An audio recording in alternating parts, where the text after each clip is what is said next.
Tuesday.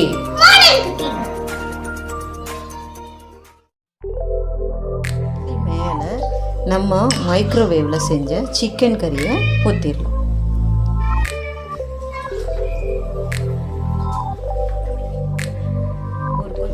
இப்போ இதையும் வந்து நல்லா கையில் மிக்ஸ் பண்ணிக்கலாம்.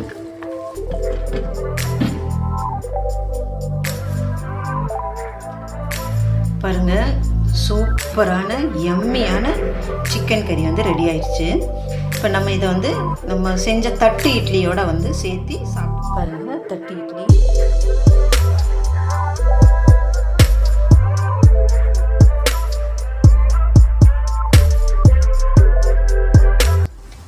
எல்லாருக்கும் ஒரு பெரிய ஹாய். இன்றைக்கி நம்ம மைக்ரோவேவில் சிக்கன் கறியும் ரைஸ் குக்கரில் தட்டு இட்லியும் செஞ்சிடலாம் வாங்க. தட்டு இட்லிக்கும் இந்த சிக்கன் கறிக்கும் அவ்வளோ ஒரு காம்பினேஷன் சூப்பராக இருக்கும். இப்போ நம்ம ஃபஸ்ட்டு சிக்கன் கறி ரெடி பண்ணிக்கலாம். அதுவும் மைக்ரோவேவில் ரொம்ப ரொம்ப சுலபமாக ஒரு 20 மினிட்ஸில் நம்ம சிக்கன் கறி பண்ணிடலாம். இதுக்கு நான் ஒரு 300 கிராம் சிக்கன் எடுத்திருக்கேன். மஞ்சத்தூள் போட்டு உப்பு போட்டு நல்லா பெசரி வச்சுருக்கேன். நான் ஒரு பெரிய சைஸு வெங்காயம், ஒரே ஒரு தக்காளி, கரம் மசாலா ஒரு ஸ்பூன் கரம் மசாலா, 2 ஸ்பூன் மல்லிப்பொடி, ஒரே ஒரு ஸ்பூன் மிளகாப்பொடி. காரம் வேணும்னா நீங்கள் நிறையா ஆட் பண்ணிக்கோங்க. 2 ஸ்பூன் இஞ்சி பூண்டு பேஸ்ட்டு, அதுக்கப்புறம் ஒரு 1/4 கப்பு தேங்காய் பால், 1/4 கப்பு எண்ணெய் கூட வந்து உங்களோட தேவைக்கு ஏற்ற மாதிரி ஊற்றிக்கோங்க. இது மைக்ரோவேவில் செய்கிறனால நிறைய எண்ணெய் தேவைப்படாது. சுவைக்கு ஏற்ற மாதிரி உப்பு, இவ்வளோ தான் இதுக்கு தேவையானது.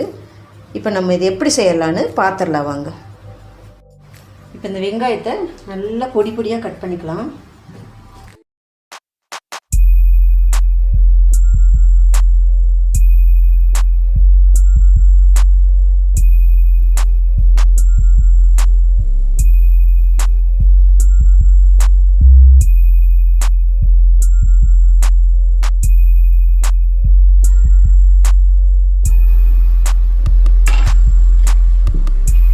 தக்காளி வெட்டிக்கலாம்.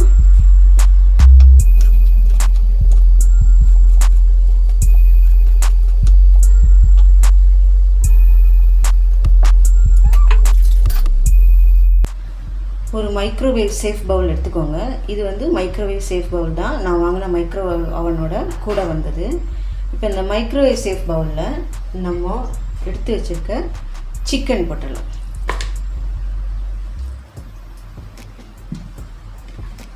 அதுக்கப்புறம் இந்த மசாலா பொடியெல்லாம் ஃபஸ்ட்டு போட்டுடலாம். நம்ம மல்லிப்பொடி, மிளகாப்பொடி உங்களுக்கு காரம் எவ்வளோ வேணுமோ அவ்வளோ போட்டுக்கோங்க. நான் காரம் கம்மியாக தான் போடுறேன். அதுக்கப்புறம் கரம் மசாலா.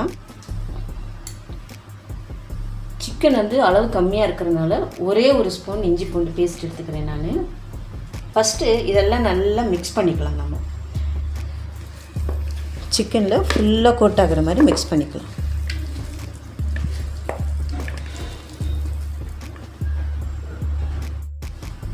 இப்போ அடுத்தது நம்ம வெட்டி வச்ச வெங்காயம், அதுக்கப்புறம் தக்காளி,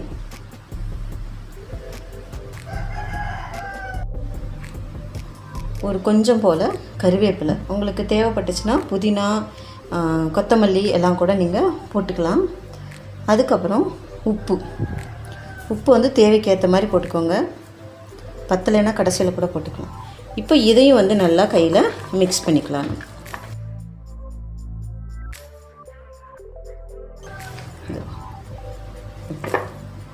இப்போ இந்த ஸ்டேஜில் வந்து நம்ம கொஞ்சமாக எண்ணெய் ஊற்றிக்கலாம்.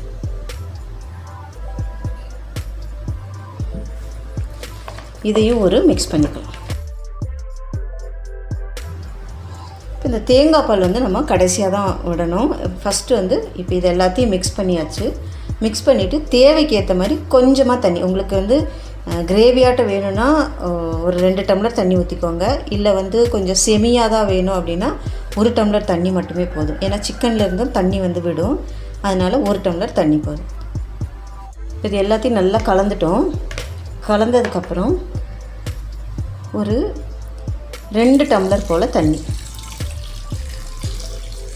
எனக்கு கொஞ்சம் கிரேவியாட்ட வேணும், ஏன்னா இட்லி தான் வந்து நான் செய்ய போகிறேன். அதனால் நான் கொஞ்சம் நிறையாவே தண்ணி வச்சுருக்கேன்.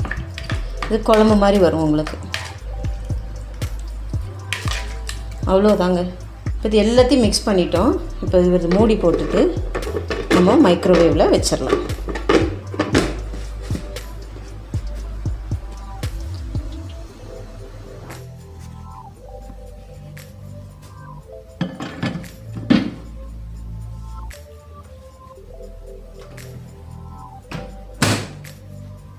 ஒரு 20 மினிட்ஸ் வந்து செட் பண்ணிக்கலாம். நம்ம 20 மினிட்ஸ் செட் பண்ணோம்னா நம்மளுக்கு கரெக்டாக இருக்கும். சிக்கன் நல்லா வெந்து வந்திருக்கும். 20 மினிட்ஸ் செட் பண்ணியாச்சு. செட் பண்ணிவிட்டு நம்ம இப்போ ஆன் பண்ணிடலாம்.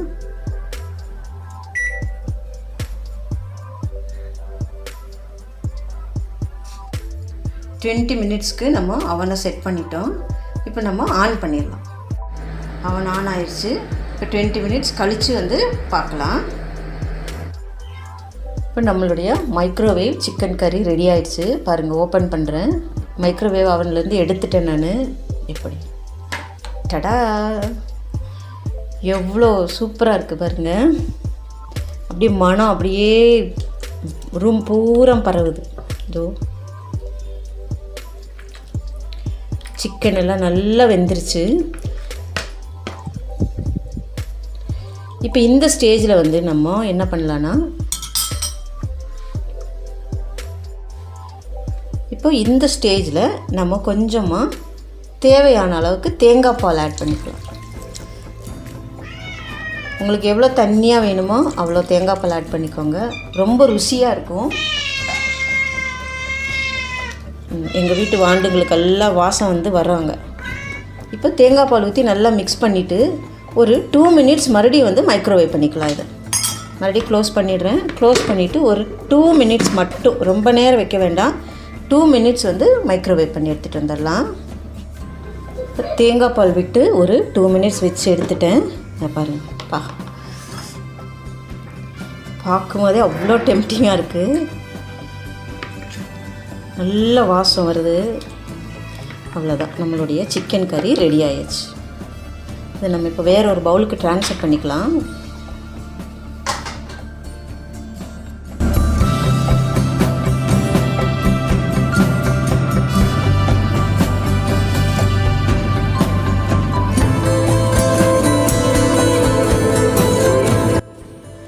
பாருங்கள், சூப்பரான யம்மியான சிக்கன் கறி வந்து ரெடி ஆயிடுச்சு. இப்போ நம்ம இதை வந்து நம்ம செஞ்ச தட்டு இட்லியோட வந்து சேர்த்து சாப்பிட்டு பார்க்கலாம். நல்லா இருக்குல்ல?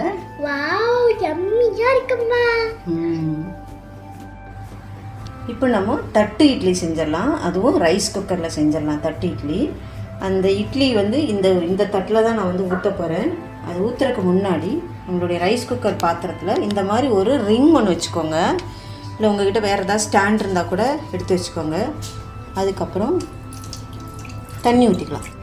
இந்த அளவுக்கு தண்ணி ஊற்றிக்கோங்க. நிறையா தண்ணி ஊற்றிடாதீங்க, இட்லி வந்து கொலன்னு ஆயிரும். ஃபஸ்ட்டு இந்த தண்ணி ஊற்றிட்டு இதை நம்ம சூடு பண்ணிடலாம். சூடு பண்ணினதுக்கப்புறம் தட்டில் இட்லி மாவு ஊற்றிட்டு வேக வச்சு எடுக்கலாம். இது வந்து நல்லா கொதிச்சிருச்சு பாருங்கள். இந்த மாதிரி தண்ணி நல்லா கொதிச்சதுக்கப்புறம் நம்ம அந்த இட்லி தட்டை வந்து உள்ளே வச்சோம்னா இட்லி வந்து சீக்கிரம் வெந்துடும். இந்த மாதிரி ஒரு தட்டு எடுத்துக்கோங்க தட்டு இட்லிக்கு. இப்போ வந்து சமீபமாக தட்டு இட்லி ஸ்டாண்டெல்லாம் கூட விற்கிது. எங்கிட்ட அந்த ஸ்டாண்ட் இல்லை, அதனால் நான் இந்த மாதிரி ஒரு தட்டு எடுத்திருக்கேன். சப்போஸ் உங்கள்கிட்ட ஸ்டாண்ட் இருந்துன்னா யூஸ் பண்ணிக்கோங்க. ஸ்டாண்டு இல்லாதவங்க இந்த மாதிரி இந்த திக்னஸ் இருக்கணும். இந்த திக்னஸில் ஒரு தட்டு எடுத்துக்கலாம். இந்த தட்டு எடுத்துகிட்டு இதில் கொஞ்சமாக எண்ணெய் போட்டு க்ரீஸ் பண்ணிக்கலாம். ஏன்னா இட்லி ஒட்டாமல் வரணும் இல்லையா, அதனால் க்ரீஸ் பண்ணிக்கலாம். எல்லா சைடும் நம்ம கேக்குக்கு எப்படி வந்து க்ரீஸ் பண்ணுவோம் அந்த மாதிரி ஃபுல்லாக க்ரீஸ் பண்ணிக்கலாம். இப்போ நம்ம அரைச்சி வச்ச இட்லி மாவு ஊற்றிடலாம். அது தட்டில் 3/4 வாசி ஊற்றணும். தட்டுக்குள்ளே நிறையா ஊற்றிட்டிங்கன்னா பொங்கிரும். அதனால் கேக் மாதிரியே தான், கேக்கு நம்ம எப்படி பண்ணுறோமோ அதே மாதிரி தான் இதுவும். இது கொஞ்சம் இன்ட்ரெஸ்டிங்காக இருக்கும் சாப்பிடும்போது. எப்படி நம்ம குட்டி மினி இட்லியெல்லாம் சாப்பிடும்பொழுது ஒரு ஹாப்பினஸ் நமக்கு வரும், சின்னதாக எடுத்து சாப்பிட்றோமேன்னு. அந்த மாதிரி இது முழுசாக ஒரு பெரிய இட்லி தட்டு மாதிரி சாப்பிடும்போது ஒரு சின்ன ஒரு சந்தோஷம். போர் அடிக்காமல் இருக்கும் இட்லி ஒரே ஷேப்பில் சாப்பிட்டு. இப்போ நிறையா ஷேப்பில் வந்து பிளேட்ஸ் வருது, இட்லி பிளேட்டெல்லாம். ஆனாலும் இந்த தட்டு இட்லி சாப்பிடும்போது அவ்வளோ ஒரு ஹாப்பியாக இருக்கும். இந்த அளவுக்கு மாவு ஊற்றிக்கலாம். இந்த மாவை வந்து நம்ம தண்ணி கொதிச்சிட்ருக்கு இல்லையா ரைஸ் குக்கரில், அந்த ரைஸ் குக்கரில் இறக்கி வச்சு ஒரு 10 மினிட்ஸ் வேக வச்சிடலாம். அவ்வளோதான், இட்லி ரெடி ஆயிரும். பாருங்கள், இந்த மாதிரி வச்சிடணும். தண்ணி வந்து கீழே இருக்கணும், அதனுடைய ஆவி மட்டும்தான் மேலே வரணும். தண்ணி நிறைய வச்சிடாதீங்க. இப்போ நம்ம க்ளோஸ் பண்ணிவிட்டு வேக வச்சிடலாம். ஒரு 10 மினிட்ஸ் வேக வச்சிடலாம், இட்லி வெந்துடட்டும். தட்டு இட்லி ரெடி ஆயிடுச்சு. இதை தொட்டு பார்த்தோம்னா நம்ம கையில் ஒட்டாமல் வரணும். ஒட்டலையா? அவ்வளோதாங்க. இது கொஞ்சம் நல்லா ஆறட்டும். ஆறுனதுக்கப்புறம் தான் வந்து அதை தட்டிலேருந்து வெளியே எடுத்தோம்னா தான் அழகாக வந்து டிமோல்ட் ஆகும். இல்லைன்னா அங்கங்கே ஒட்டிக்கும். இது இட்லி மாவு இல்லையா, அதனால் ஒட்டிக்கும். இது கொஞ்சம் ஆறட்டும். ஆறின உடனே நம்ம மைக்ரோவேவில் செஞ்ச சிக்கன் கறியோடு வச்சு சாப்பிட்டு பார்க்கலாம். செம்ம சூப்பராக இருக்கும். பாருங்கள், தட்டு இட்லி எப்படி ரெடி ஆகிடுச்சு பாருங்கள். இதை வந்து ஒரு ஸ்பூன் எடுத்துக்கோங்க. ஸ்பூனு இல்லைன்னா ஒரு கத்தி எடுத்துக்கோங்க. எடுத்துகிட்டு இந்த சைடெல்லாம் வந்து இப்படியே ரிலீஸ் பண்ணி விட்டுடலாம். ரிலீஸ் பண்ணிவிட்டு இதை எடுத்து இப்படி ஒரு பிளேட் வச்சு இதை அப்படியே கமுத்திட்டிங்கன்னா இட்லி வந்து ரெடி ஆகும். என்ன தான் நம்ம வந்து மைக்ரோவேவில் செஞ்சாலும் நம்ம இலையில வச்சு அந்த இட்லி பரிமாறுறதே ஒரு ருசியான ஒரு விஷயந்தான். இப்போ இந்த இட்லி மேலே நம்ம மைக்ரோவேவில் செஞ்ச சிக்கன் கறியை ஊற்றிடலாம்.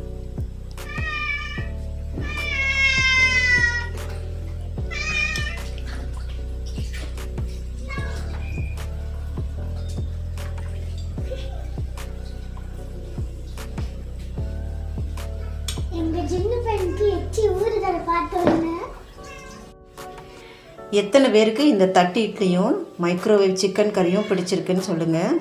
அவ்வளோ ருசியாக இருக்கும். உங்களால் முடிஞ்சால் செஞ்சு பாருங்கள். இதே மாதிரி வேறொரு இன்ட்ரெஸ்டிங்கான ரெசிபியோட அடுத்த மாடர்ன் குக்கிங்கில் நான் உங்களை மீட் பண்ணுறேன். அது வரைக்கும் பாய்.